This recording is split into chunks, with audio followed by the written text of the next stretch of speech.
All right, welcome back, everyone, to Roottreemania, the sort of sequel to Roottrees Are Dead, although it's built into the same game. We are tasked with finding out all of these assorted affairs, and the only sort of notable root tree that we had here is this one. This is Felix Fellows, aka 5Ps. So we're going to be looking at that. We have, though, been using the note system in the game, which several people in the comments of my playing through the original game said I should use. We'll see how I feel about that afterwards. But we've got some things to search for. And so one of the things I think I want to find is Sam Matson's book, which I think is called 6 Pieces. So we're going to see if we can dig that up. So this would be at the public library. So it'd be Sam... Wait, Sam what? I forget Sam's last name. Oops. Let's see. Yeah, is it going to be under Samantha Roottree? It might be under Samantha Roottree. 6 Pieces is, I think, what it's called. Okay, let me search. I bet if I just Google 6 Pieces, it'll come up. 6 Pieces Unwrapping America's Sweetest Family by Sam Madsen. Okay, there we go. I will plop that in the notes. There we go. Okay, so this was released in early 1999 and perhaps assisted by the still relatively recent plane crash shot to the top of the charts. Reviews were mixed, and its time on the bestseller list was limited to only 2 months. Most reviewers agree that the core of the book about Samantha's fathers and the struggle they faced was compelling, and that the takedown of the hypocrisy of Elias Roottree was deserved. However, many took umbrage with the timing of the release and the tone of the book, which seemed, quote, vindictive. The fallout from the book led to the Roottree company scrambling to release a statement, and due to a conflict of leadership, famously released multiple conflicting official statements over 3 days.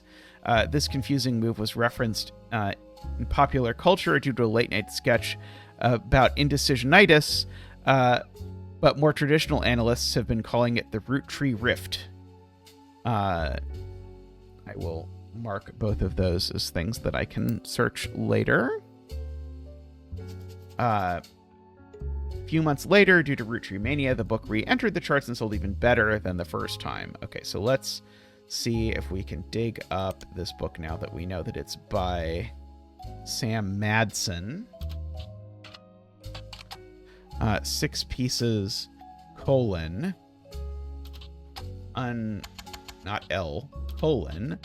Unwrapping America's Sweetest Family.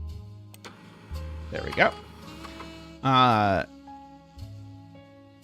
Okay, this book was released earlier this year and details the truth about Elias Roottree, as well as Sam's fathers, Edward Clancy Roottree and John Miller. You helped verify her story so much of the book's core contents are familiar to you. That said, Sam has some sections on other family secrets and rumors. Much of it didn't matter to the primary purpose of the book, and some of it is new to you and may be important to new searches. The sections have been added to your notes. Okay. Here is our copy of the book.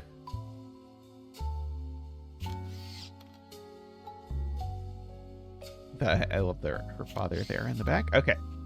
Sam's book has a few different passages about her own history with the company and the rumors and gossip she collected during that tenure. She ran the farm for a period starting around 1968 until her daughter Gwyneth took over in 1984. I'm going to add that to my timeline thing just so that this ran farm from 1968 until 1984.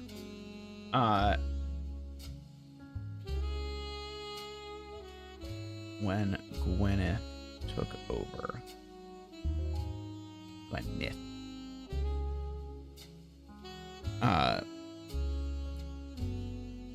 When Elias died. Okay, not 100% sure which Elias. I'm guessing her father, but not 100% sure. Most of the relevant rumors coincide with the reign of Guy Hudson, who took over as president in 1978.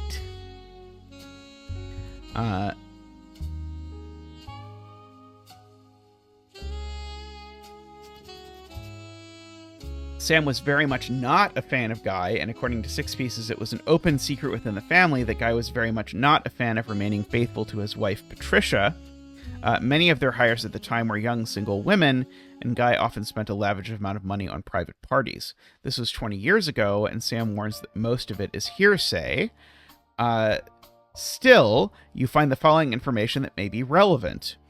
One of Sam's farm supervisors was named Elizabeth. Elizabeth had a daughter who Sam never met, but who worked as one of Guy's secretaries. According to Elizabeth, a caterer from a local restaurant called Antonelli's met her daughter at one of Guy's parties, and they eloped quickly due to a pregnancy. Elizabeth wasn't aware that the party was for swingers. Rumor has it that her daughter showed up with Guy and didn't seem comfortable switching partners. Okay, let's just make that whole thing a note of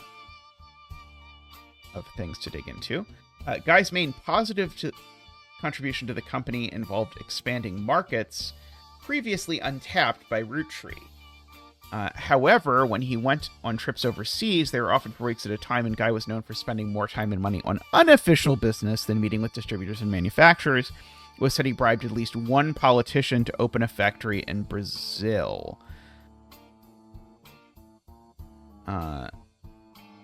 Okay, we'll dump that over there as another bullet point. Let's see, can I, like, bold things? No. It's also a section where Sam speculates that Elias may have also cheated on Gwyneth. Gwyneth was always much kinder to Sam than Elias, and was the first to invite Sam to family events when she had no hard evidence. While she has no hard evidence, Sam always got the impression that Gwyneth was able to coerce Elias into allowing Sam back into the family using some kind of leverage, instead of it being a natural course of events. She mentioned that Elias and Gwyneth were known to loudly argue, sometimes about another woman. Sam also says her son Ernie once asked her, "Who's Beth?" because he overheard them yelling about someone with that name. As far as Sam knows, Elias had a secretary named Elizabeth, a different Elizabeth from the supervisor of the farm, but he never met her. Okay, so this is about this. Okay, so that's going to be the affair that we're talking about in the, like, possible infidelity 1921. So this is going to be Elias. Okay, and this is Elias Roottrees, right? Yeah, this is Elias Roottrees, president first.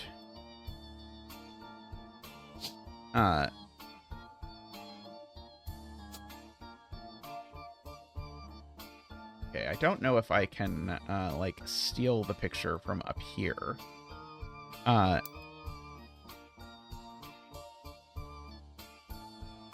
Okay, but let's try and, see. Okay, so...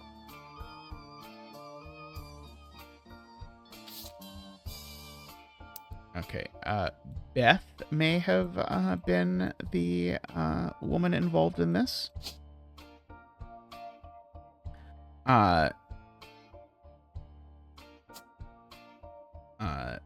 And this is... Do we know that this is also a secretary? Oops, I was looking in the wrong... Wait, where was I looking? Oh, I was looking... Sorry, this was in this book.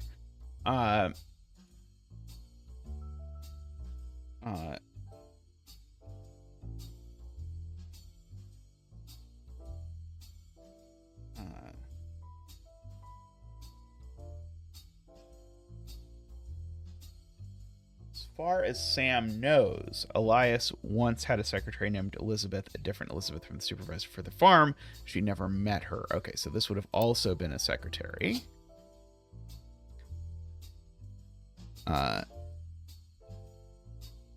Okay, the restaurant seems very relevant. We're gonna have to figure out this. I wonder if there's no way that if I search Guy Hudson Brazil, something's gonna come up, right? Yeah, I didn't think so. Okay. But if I look back here, okay, so let's try and parse through all of this. So one of Sam's farm supervisors, who was named Elizabeth, a different Elizabeth. Elizabeth had a daughter who worked as one of Guy's secretaries. According to Elizabeth, a caterer from a local restaurant called Antonelli's met her daughter at one of Guy's parties, and they eloped quickly due to a pregnancy.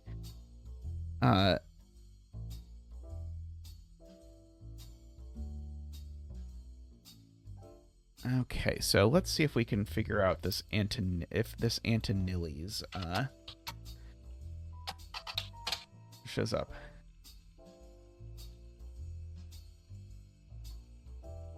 Okay, so this is telling me to do the thing that I was thinking, which is basically, hey, there's a lot of those. Let's have a look in the Butler Times.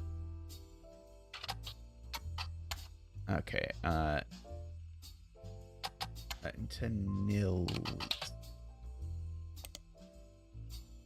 Okay, this is an Italian restaurant that has been in the Butler County Times twice. The most recent was when it was closed in 1992. The owner, Rochelle Zimmer, sold the land the building was on, and at the time of the article, she was unsure if the restaurant would move to a new location or if she would retire. Many years before that, there was a puff piece from Valentine's Day 1978 that asked recently married residents of Butler County how they met.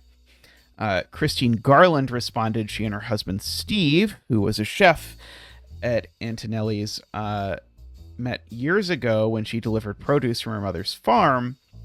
Steve used to work extra hours to be there during her deliveries, although they grew apart when the restaurant switched suppliers. They connected by chance and eloped at the end of the next year. Now she has a bun in the oven, and they're working as much as they can. She's a secretary, but went back to delivering produce on weekends, trying to save up her money to move to Boston and open their own restaurant. Okay, so owner Rochelle Zimmer, Christine Garland. Okay, so we've got like a bunch of just gonna copy this. We'll call this the Antonelli's affair. Okay, so we've got let's see, here's the whole note, but the key thing here,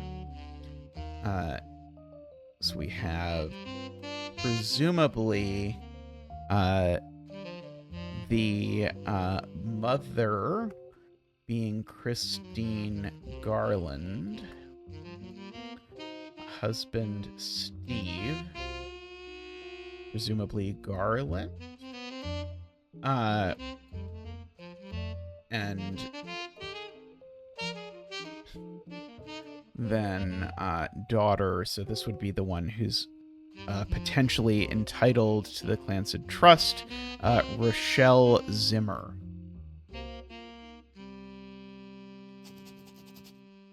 Okay, just to summarize all of that for myself for later. Oops, notes.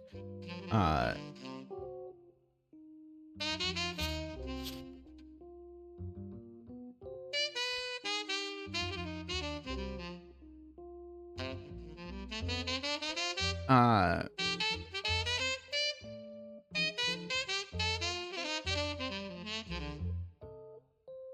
let's see. Okay, we can look at the these two sketches related to this. So indecisionitis was a disease coined by a popular sketch show as part of a fake pharmaceutical advertisement for Jit Together. While the segment isn't fully about the Roottree Candy Company, it was released in the weeks after the bizarre response to the release of 6 Pieces by Sam Matson and references the recent news. In the sketch, a woman ordered a number 5 at a drive-through speaker, and after pulling through, she changed her mind at the window, asking to switch it to a number 3. This caused a lengthy backup and annoyance amongst the restaurant employees and other patrons. After she pulled away, the employees began helping other customers. The same woman barged into the restaurant past her current line, loudly complaining that she didn't receive her number 5. After this, the sketch transitioned from the restaurant scene into a pharmaceutical commercial. A doctor claims that the woman was suffering from indecisionitis, a disease that has caused extreme confusion and irritability and has recently been found to severely hinder the leaders of large corporations, but could also spread to humans. The doctors then recommend Jit Together, a fake pharmaceutical drug. Multiple testimonials use variations of the catchphrase, when I can't make my tough decisions, I've got to get my Jit together. The final testimonial, including a bald man in silhouette with a voice changer, says, I'm not comfortable sharing who I am, but I'm comfortable saying that before I took over my family's candy company, I really should have taken my Jit together. Okay.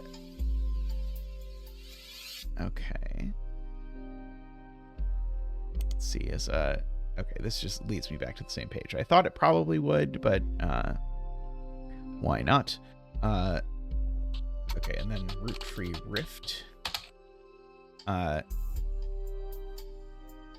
the 3 press releases from the Roottree Candy Company after the release of 6 Pieces referred to as the Roottree Rift due to the clear conflicts between them. The first was fairly standard. It stated there was no president of Roottree Candy Company, but that the entire family was made aware of the release of the book, and that they would be meeting as soon as possible. Only then could they verify the legitimacy of the claims it raised and decide next steps. The second release was emailed to business newspapers 3 hours later and announced that after a vote, Ron Roottree would be taking over temporarily as interim president. It also went on to state that Rod was aware of the book and had verified the claims within and would look into compensating Mrs. Matson and her family immediately. It also stated that the company lawyers would be taking immediate steps with the family to revisit the Clancy Trust terms to make sure nothing like this could happen again. It was quickly clear to business reporters and analysts that the time between the 2 press releases would not have been logically sufficient to gather a majority of the family, even using conference calls. This was much reported on later, and a third, much shorter press release came the next day. It claimed that a draft of the announcement had been made prematurely and that Clark Rafferty LaRue and Ron Roottree would be taking over as the company's first joint presidents. It also stated that any compensation plan would be based on a stringent verification process. Okay. None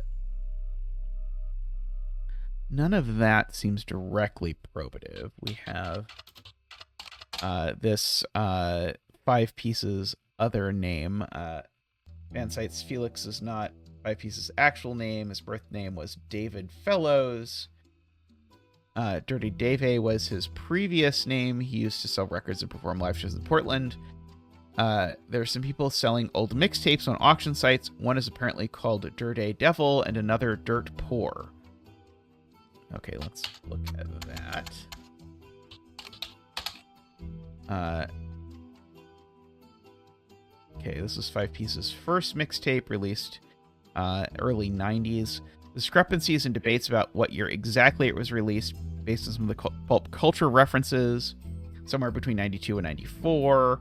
One of the songs, Yes, I Can Jump, seems to be at the center of the confusion. Some fan sites claim that there are multiple versions of different track lists and song lengths on them, although there's very little evidence on the mixtape as it is, so it's hard to verify that information. Let's see, can I search this? Yes. Yes, I Can Jump is a song on 5 Pieces mixtape Dirty Devil. I'm gonna just save that so I can get back here. it seemed to be the only song that didn't make it on the studio album that people thought should have. In it, he references a popular movie from 1992 called White Man Can't Jump. This references caused some confusion amongst the fan base. Because of it, it is agreed upon that the mixtape had to have come out in 1992 at the earliest, but others point out that Fellas references seeing the movie on his 17th birthday. Fellas references seeing the movie on his 17th birthday. That would have been 1994. Some take this to mean that the album had to have been released in 1994 at the earliest. Others claim he was likely trying to make himself sound older, since in response to some of the more questionable lyrics, he stated multiple times that he was just a dumb kid when it was released. Okay, and then the other one is Dirt Poor. It's released in 1996. Okay, so I should mention 1992 to 1994, question mark. White Men Can't Jump and all. Okay, then we've got Dirt Poor mixtape. This one was released 1996, it says.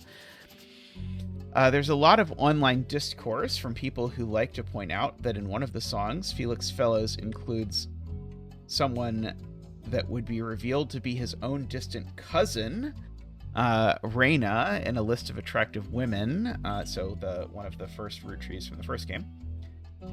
The lyrics to one of the songs, Heat, mentions a few different prominent female actresses, models, and musicians from the 90s, and provides a crude pun or line about what Fellows feels about them. When re-released in 1999, much of the rhetoric was toned down to be less overtly profane, and the line referencing Reyna was clumsily replaced by Dana, a reference to a character from the X-Files. Amazing.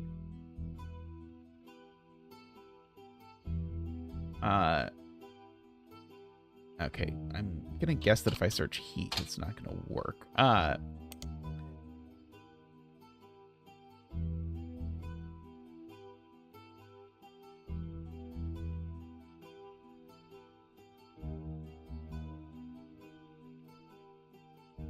Okay.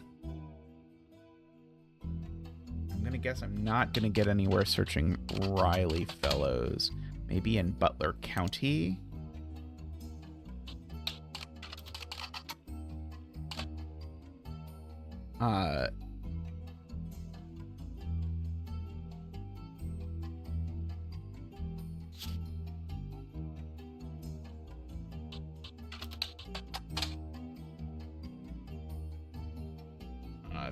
This page hasn't been updated in at least 8 months and may now be irrelevant. Very nice. Oh.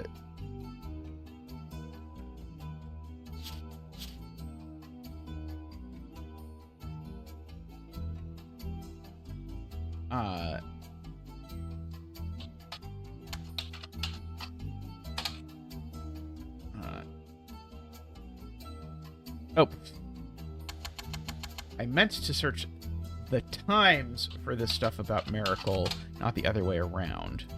If I search Miracle Root Tree, will it then come up?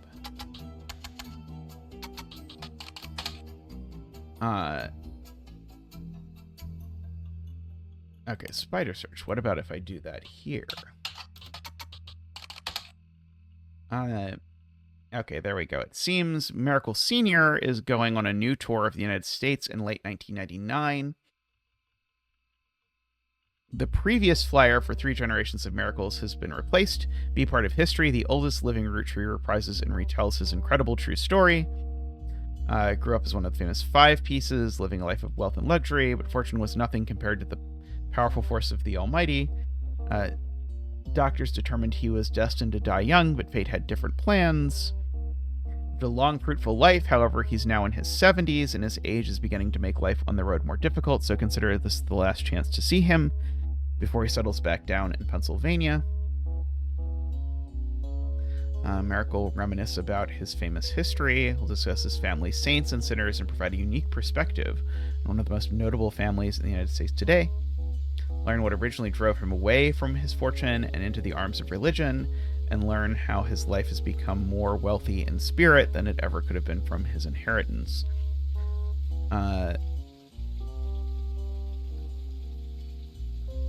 Noticeably absent are any mentions about Miracle's news appearances. Okay,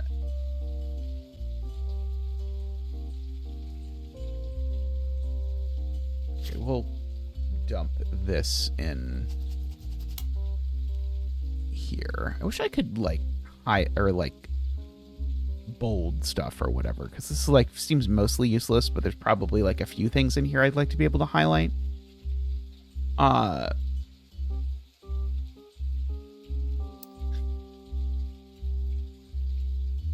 Final affair. Oh, that's very interesting that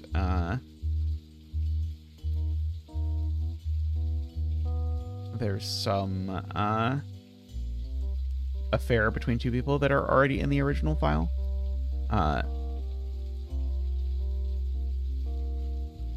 Oh boy, okay.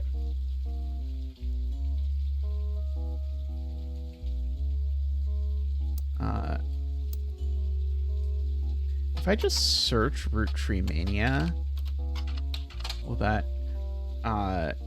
get me somewhere?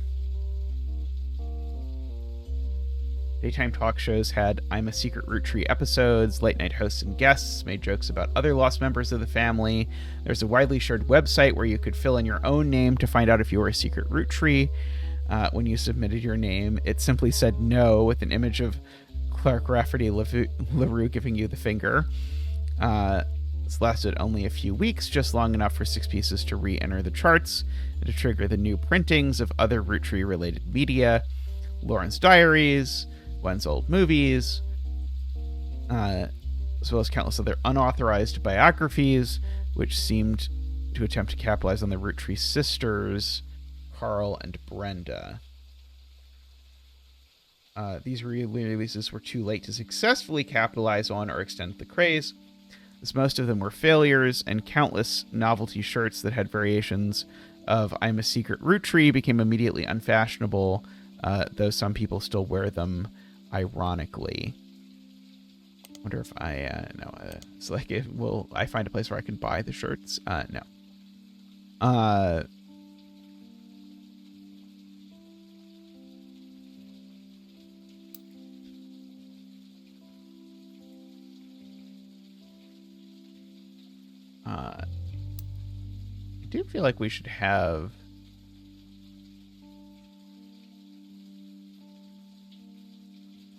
there's no way it's going to let me get away with making this Joanna Fellows, right? Because it's always by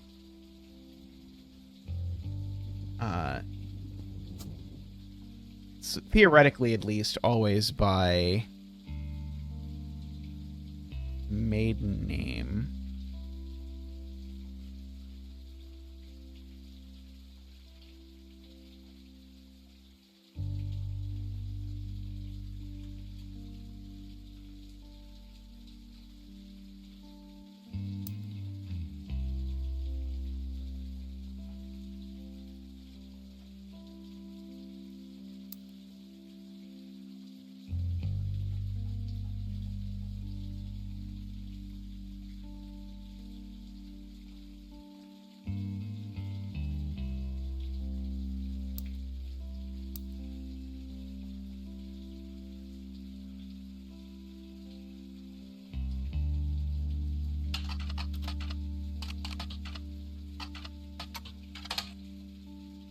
Okay, let's see. Let's look at Clark's page, since he's the one who's hiring us anyway. New president of the Roottree Corporation. This does not include Root Dot, which appears to have its own new leadership. Oh, interesting. Okay, so there's a follow-up. Or maybe I can even put this under my questions list. Is Roottree Corporation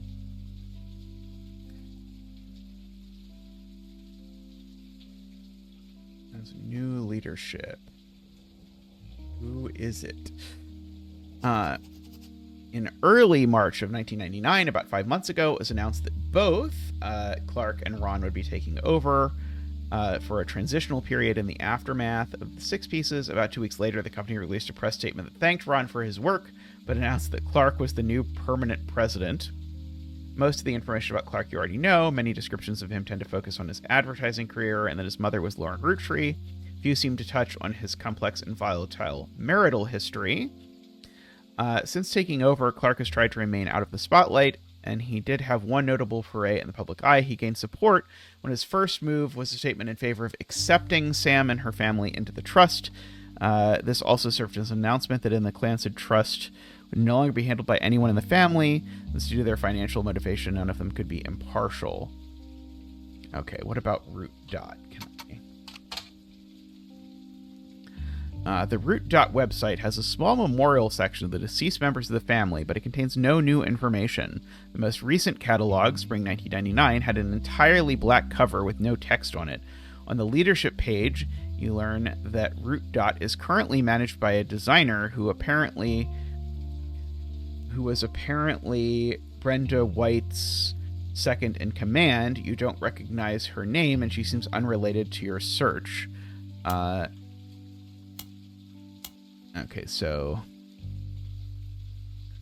designer who was Brenda White's second in command. Brenda was the was the wife of the guy who died in the helicopter crash in the first game.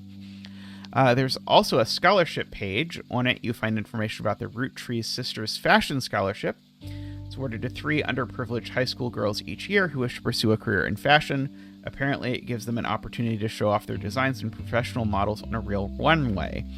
According to the site, the fund was created directly from shares that would have contributed to the inheritance of the Roottrees sisters if they were alive. Like other aspects of the Clancy Press, it's managed by Ruby Legal Enterprises. Okay, well, that's a search unto itself. So that's like 2 different things that I have to search. Okay, so we've got that. And then we've got the scholarship fund. Let's do that one first, because I think that's less likely. Okay, well, it didn't get me to a new page, so that is fair. Okay, so let's look at this. Okay, Ruby Legal Enterprises is the name of the law firm that has been hired by the Roottree Candy Company. The company is named after its head lawyer, Ruby Spratt. Okay, we'll go ahead and give her head lawyer or above. Can't find much about the companies from before this year, though all the articles tell the same tale. After the fiasco of the 6 pieces and the revolution that the Rootrees internal law group was complicit in such a cover-up, they hired outside legal counsel. The Ruby Legal Enterprise Group now seems to have ties to multiple aspects of the Roottrees Corporation, including the Candy Company and Root Dot. They were recently in the news due to high-profile lawsuit against Cicely Sanchez. Above lawsuit against Cicely Sanchez. Okay, let's look at Ruby Spratt first.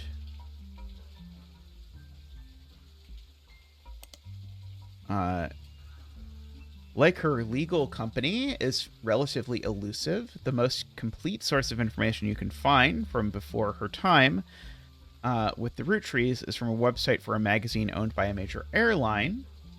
She's the subject of one article from a recurring series about modern-day success stories. Okay, so there's some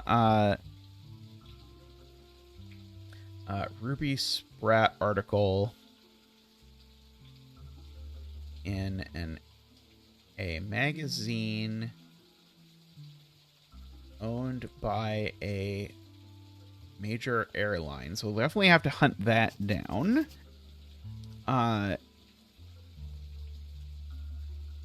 Ruby grew up in foster care, but excelled in school and earned a scholarship to study at Mideastern University. Let me just double check if that's actually going to get me anywhere that I have to pay attention to.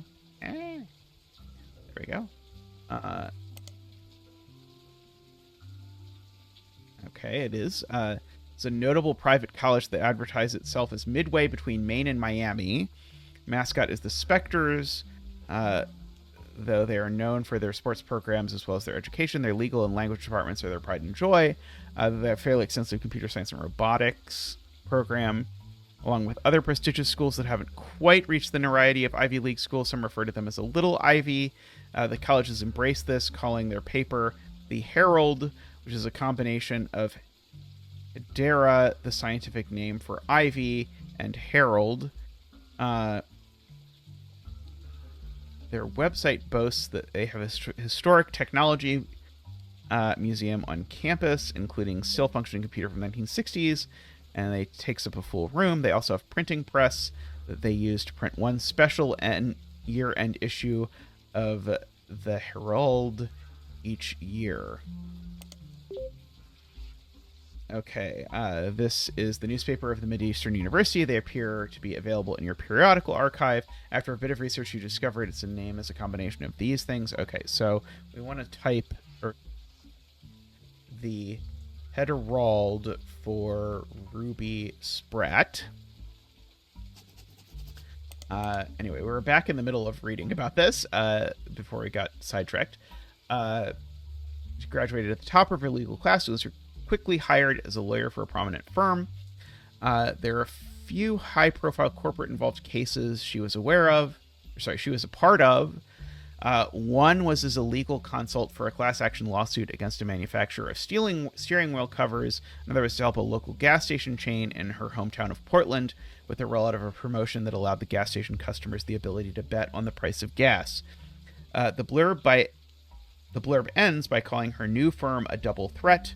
Her company's services are a cross between a traditional lawyer and a PR manager. Okay. I think I'm going to wrap up today's episode for there, but we'll be back soon with more Roottreemania, so hang in there, and we'll be back soon.